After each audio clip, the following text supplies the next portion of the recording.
Este curso está dirigido a los pequeños empresarios para darles las palancas y las claves para convertirse en super pymes. El curso está organizado, tiene distintos módulos y yo voy a impartir una sesión que habla de cultura del esfuerzo y de liderazgo, porque son dos habilidades, son dos valores, son dos herramientas que tiene que tener cualquier emprendedor que quiera hacer crecer su empresa.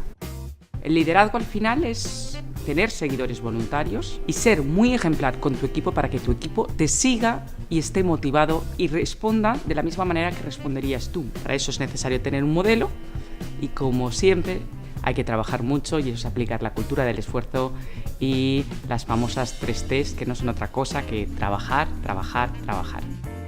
El emprendedor está en una fase inicial, en una fase cero, en una fase de creación, mientras que el empresario consolida el proyecto empresarial y pasa a generar empleo y riqueza. Con lo cual, para mí, vienen a ser dos caras de una misma moneda.